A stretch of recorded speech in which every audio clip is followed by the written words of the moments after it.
안녕하세요, 비노트입니다. 지난 2월 폴드6와 플립6의 유출 자료가 공개되면서 삼성의 폴더블 6세대가 어떻게 생겼는지 자세히 알 수 있게 됐는데요. 폴드6의 주요 변경사항은 갤럭시 S 울트라처럼 각진 모서리와 완전 평평한 측면 디자인으로 바뀌었고, 커버 디스플레이의 폭이 조금 더 늘어났으며 그에 따라 내부 화면도 조금 더 정사각형에 가까워졌습니다. 카메라 섬 디자인은 전작과 차이가 거의 없고, 접었을 때 두께는 1.3mm가 줄어든 12.1mm라고 알려져 있죠. 플립6도 큰 변화 없이 평평해진 측면이 외관의 주된 변경점입니다. 폴드나 플립 모두 화면 비율이나 두께가 크게 변하지 않고 최대한 보수적인 변화만을 주었기 때문에 아쉬워하는 분들도 많았는데요. 하지만 폴드6와 플립6가 보여줄 가장 큰 변화는 바로 화면의 주름이 될 것으로 보입니다. 폴드5와 플립5에서는 갤럭시 폴더블 최초로 물방울 모양의 힌지인 플렉스 힌지가 탑재됐었는데요. 물방울 모양의 힌지는 디스플레이가 힌지 안쪽으로 말려서 접히기 때문에 폴드를 틈이 없이 완전히 접을 수 있게 해주고요.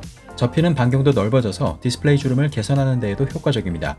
그에 따라 폴드5와 플립5는 틈이 없이 완전히 접히게 됐지만 기대와 달리 화면 주름은 전작과 거의 비슷하게 남아있어서 유저들이 아쉬워하기도 했는데요.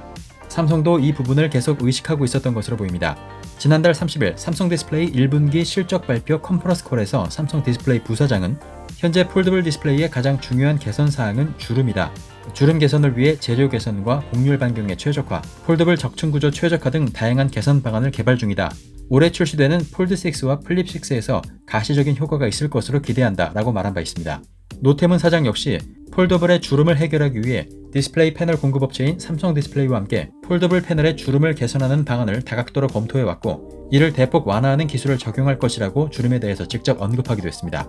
디스플레이를 종이라고 생각했을 때 종이가 두껍고 단단할수록 주름에 강하다는 것을 알 수 있죠. 이번 폴드6와 플립6는 디스플레이를 보호하는 얇은 유리 필름인 UTG를 최대한 두껍게 만들어서 주름을 줄였다는 소식입니다. 소재의 개발을 통해서 깨지지 않는 범위에서 접을 수 있는 가장 두꺼운 유리를 만들었다고 볼 수 있는데요. 그에 따라 이번 폴더블 6세대의 내부 디스플레이는 주름이 많이 사라지고 디스플레이의 내구성까지 올라갔다는 게 업계 관계자들의 설명입니다. 이번 폴더블 디스플레이의 주름 개선 소식은 애플의 폴더블 아이폰 소식에서도 증명이 되고 있습니다.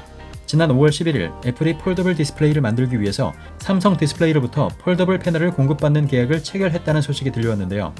애플은 그동안 삼성의 폴더블 디스플레이의 주름과 내구성 등 품질을 만족하지 못해서 계약을 미뤄왔던 것으로 알려져 있습니다. 결국 애플이 삼성 디스플레이와 폴더블 디스플레이 계약을 체결했다는 것은 삼성 디스플레이가 폴더블 디스플레이의 주름과 내구성 문제를 해결했거나 최소 해결할 수 있는 기술력을 증명하면서 성사된 것으로 보고 있습니다. 따라서 이번 갤럭시 폴더블 6세대에서는 디스플레이의 주름이 많이 사라진 모습을 볼 수 있을 전망이고요. 폴더블 7세대나 8세대에서는 주름이 거의 사라지는 모습까지도 기대해 볼 수 있겠습니다. 또한 내부의 주름 개선은 접히는 힌지의 구조적인 개선도 동반되어야 하는 만큼 이번 폴더블 시리즈의 힌지도 전작에 비해 개선이 있을 것으로 예상됩니다.